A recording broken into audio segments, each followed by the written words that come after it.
એકદમ નવી રેસીપી બનીને તૈયાર છે. ચાલો હવે આપણે એને ટેસ્ટ કરીએ.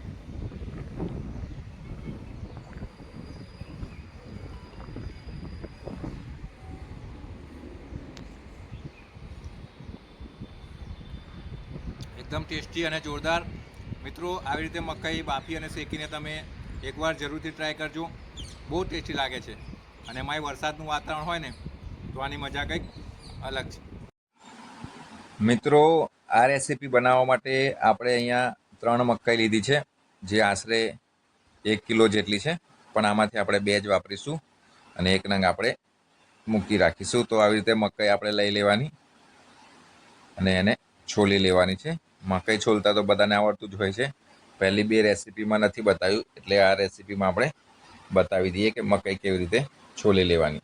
પણ મકાઈ લેવા જાઓ ને ત્યારે ખાસ ધ્યાન રાખવું કે મોટા ભાગે આગળનો ભાગ છે ને થોડો સડેલો હોય છે. જો આપણો ભાગ વેસ્ટ જાય તો જ્યારે આપણે લારી પરથી એને ખરીદતા હોય ને ત્યારે જ આગળનો ભાગ સારો છે કે નહીં એ છોલીને થોડો જોઈ લેવાનો, પછી જ મકાઈ ખરીદવાની. આટલું ખાસ ધ્યાન રાખવાનું, બરાબર. તો જો આગળનો ભાગ પણ એકદમ સરસ હોવો જોઈએ, નહીં તો શું આગળનો ભાગ સડેલો હશે ને તો મજા નહીં આવે અને થોડો કોરો કોરો ટેસ્ટ લાગશે આ રેસીપીમાં. તો આ થોડી મોંઘી લેવાની, પણ આગળનો ભાગ પણ સારો હોય ને એવી લેવાની. આવી રીતે પછી આપણે મકાઈની છાલ ઉતારી લેવાની છે. જો, અને અહીંયા મેં 2 મકાઈ લીધી છે છાલ ઉતારેલી. તો આવી રીતે સરસ મકાઈ આપણે લઈ લેવાની છે.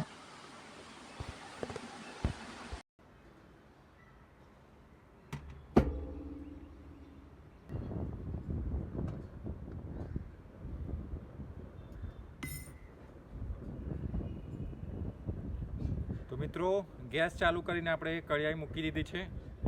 એમાં આપણે પાણી ઉમેરી લેવાનું છે, જેમાં આપણે મકાઈ બાફી લેવાના છે.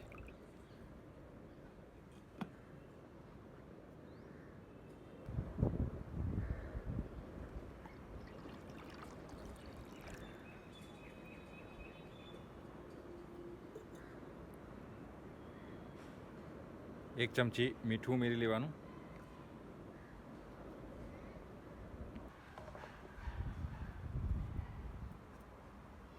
થોડી હળદર ઉમેરી લેવાની. મિક્સ કરી લેવાનું.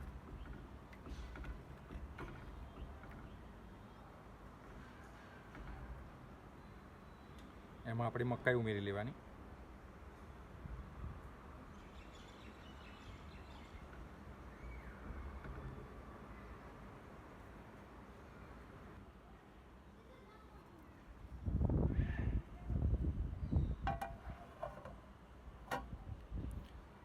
તો મિત્રો, આને 10 થી 15 મિનિટ સુધી ઢાંકી અને મકાઈ બાફી લેવાની છે. ડ્રેસિંગ રેડી કરી લઈએ. તો આપણે એક મોટી વાટકી લેવાની.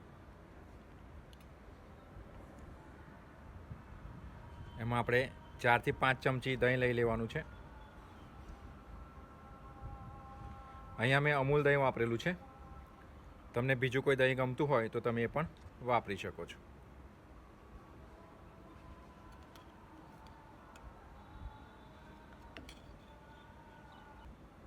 મિત્રો, દહીંની અંદર આપણે ખાંડણીમાં વાટેલી લસણ, સૂકું મરચું અને મીઠાની આ ચટણી છે એ ઉમેરી લેવાની.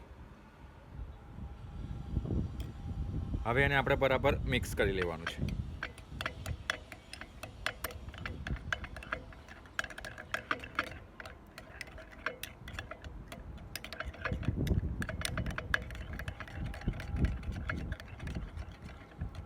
જો તમારે તીખાશ વધારે જોઈતી હોય તો તમારે વધારે ચટણી ઉમેરી લેવાની.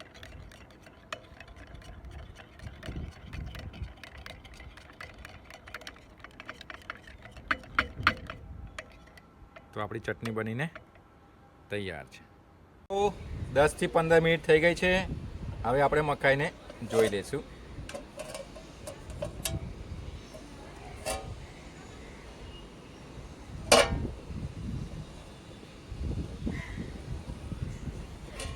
તો આપણી મકાઈ બફાઈને રેડી છે.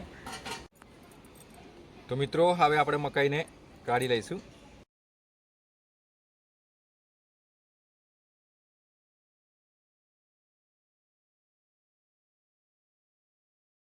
રીતે બંને બાફેલી મકાઈ પર આપણે દહીંની ચટણીનું ગ્રેસિંગ કરી લેવાનું.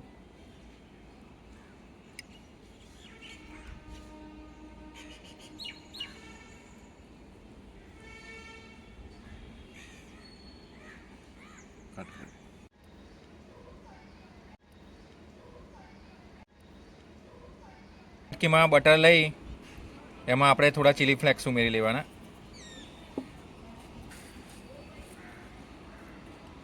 થોડા ઓરિગેનો ઉમેરી લેવાના.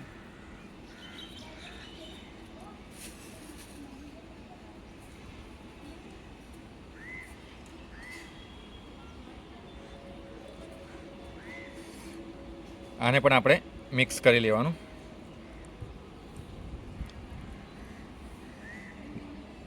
અને આને પણ આપણે ગ્રીસ કરીશું શેક્યા પછી. તો મિત્રો ગેસ ચાલુ કરી એના પર આવી રીતે ગ્રીલર મૂકી દેવાનું છે.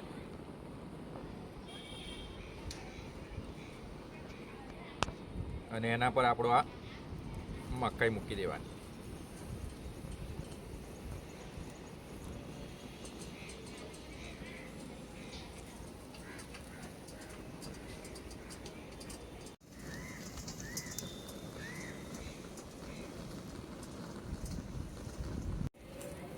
મિત્રો થોડી થોડી વારે એને પલટતા જવાનું.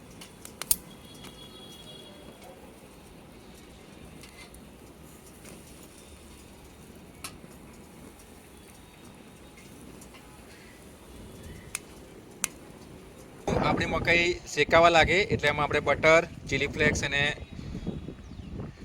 ઓરિગેનોનું જે મિશ્રણ છે એને આવી રીતે લગાવવાનું.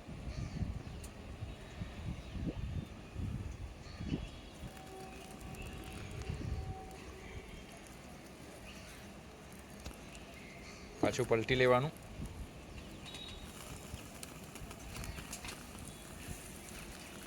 પાછું એને લગાવી દેવાનું.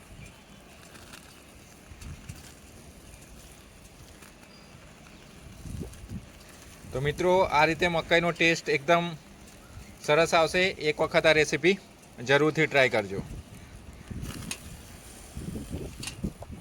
કટ કર.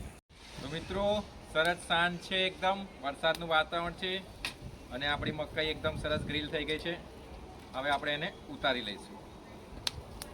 હવે આપણે એને ઉતારી લઈશું.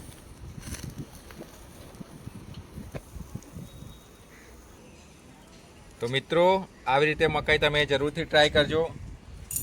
બહુ જ સરસ અને ટેસ્ટી લાગશે.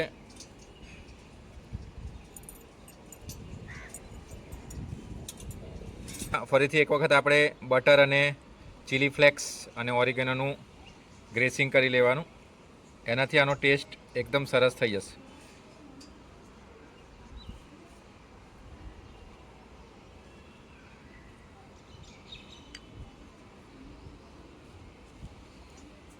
તો મિત્રો આપણી મકાઈની એકદમ નવી ડીશ બનીને તૈયાર છે. વિડીયો સારો લાગ્યો હોય તો લાઈક કરજો, કોમેન્ટ કરજો અને શેર જરૂરથી કરજો.